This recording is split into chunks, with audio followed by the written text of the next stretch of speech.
idea, we wrote this project to go to Angola because we found this big connection of Bantu ethnic group in Brazil as enslaved people. They were captured and enslaved there. Then we wrote this project that was just to go to Salvador. That was the biggest port of enslaved people in the Atlantic. And Luanda was the biggest port controlled by Portuguese colonization in the Atlantic coast of Africa. And then we decided to go to these two places. And a Quilombola community we had just met in a big event that happens in Minas Gerais every year. That's called Encontro de Saberes, like a knowledge meeting that's about other knowledge that are not like white Western culture. Then all native communities go there to teach us, like university scholars and academics, their way to do things, like planting water, for example, and religion, many things. And then we found this community that's called Colônia do Paiol. They are like 3 hours from our hometown, settled in a really small neighborhood inside a city that's called Bias Fortes.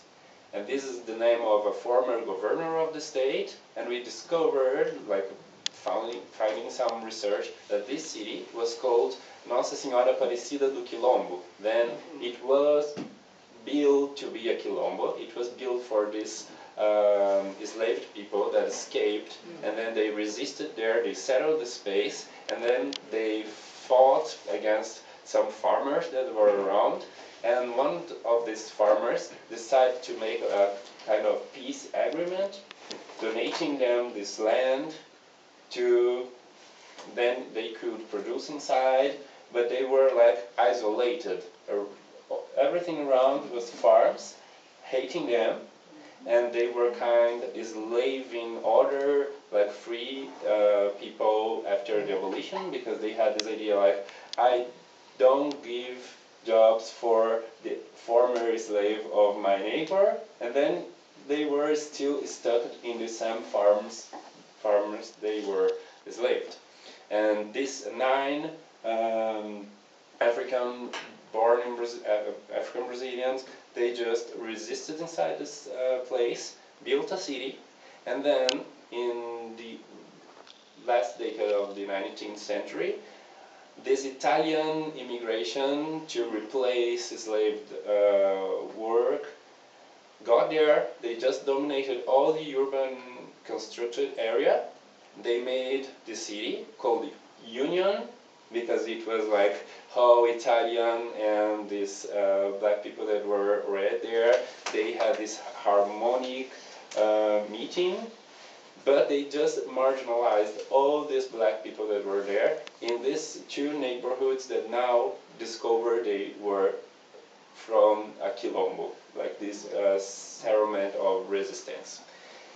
And this one, Colônia do Paiol, they were starting the process of requesting the land possession from this INCRA, that is an institution we have in Brazil, to, like, this is a big problem now because it changed from the institution that was like the INCRA and FUNAI, working for native people and black people in Quilombos in Brazil. They are not more connected with human rights.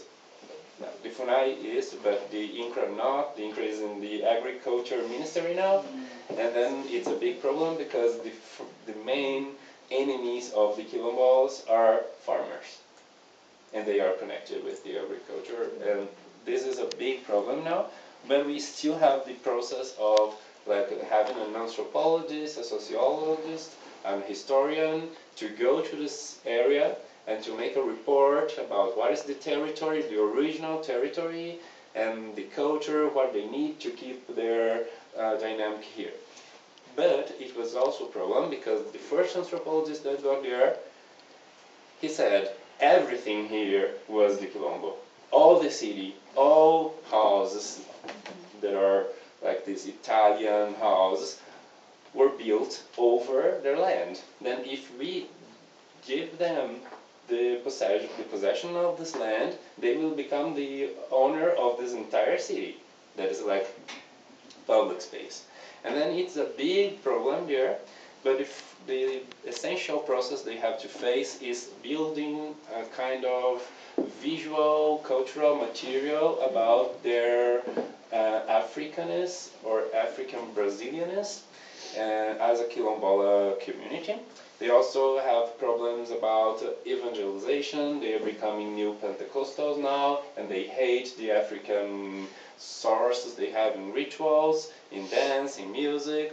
And then they have a kind of divisional. There are like two layers of movements. One that is Catholic, that was the original group, and the other is Neo-Pentecostal, and these Catholic people, they are more syncretic. They have all these drums in the Mass, all the saints they pray for are black saints, and they have all this dance during the Mass. And the Neo-Pentecostal people, they are going more to a kind of demonization of African heritage. It's a big problem, but they still agree this is the way they can have this possession of the land, like making the representation of themselves connected with this history. And then we started this project, and it became this book that is full of stones from the ground. We just took pics of all grounds we found in these places we went: Johannesburg in South Africa, Luanda in Angola, Salvador, Rio, and Juiz de Fora in Brazil. And we had this big problem of talking to people in this place and asking them, what is the heritage you think you could be proud of here, like in Salvador? And they said, oh, this church, this Baroque church, because it's so beautiful, full of gold. And we were like just looking for the opposite, like these people could like take us to another place. But they were saying, because we built it, they worked here, they died to make this ground, this structure. And then we start to realize that all European culture, like all European art in Brazil, that's called Brazilian colonial art, is African Brazilian culture. Then we just realized that all culture in Brazil is African Brazilian. Then this adjective African is just to separate a kind of repertoire from the Euro influence in our colonial times.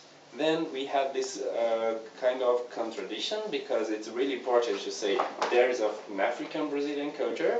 This is part of political and social movements, but it's also important to say that there is no Brazilian culture without the work of African slaves here, and also after the abolition, many free African Brazilians that were doing music and everything, like our food, our dance, our music, everything. Okay, everything. There's no thing in Brazil that is not connected to African Brazilians. And then we start to find a way to represent the centrality of their body work to build all the settlement for all cities we went, in Luanda, in Brazil.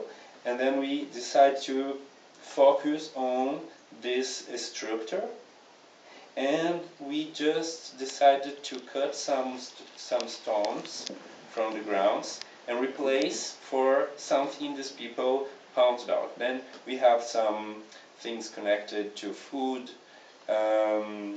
like here we have the beans with fish and carrot, and that is an Angolan dish. We had like musical instruments, many images and icons that these people pointed out, and we included the pigs here. And then after all this, that's just following our path, we go to the second chapter that is separated by this.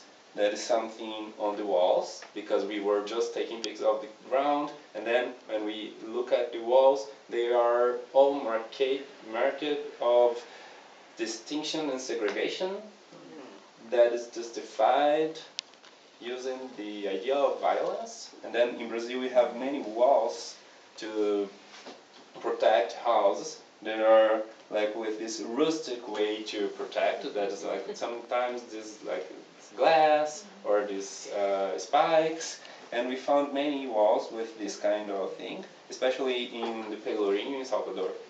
And then we go to this confrontation with the cities. In our first week in Salvador, we are going from the Tororó, that's a lake, to the Pelourinho, that is a historical center, and we were robbed by 3 young guys, and they just approached and stole everything, even the camera with all the photos we took in the morning. And then we went to the police and they made a kind of search, and it was really humiliating because they stopped all black guys on the street and made us to try to identify them. And Carolina and I, we were just like, this is the worst thing I could experience in my life, to make these people feel that. And then we just said like, it's everything okay, we can go home and just relax, and then tomorrow we can go to the police office just to have our documentation, blah blah blah. And then our bodies just felt really heavy in the city, and then we understood that to make a product about this is impossible to avoid the issue of violence and segregation in urban space.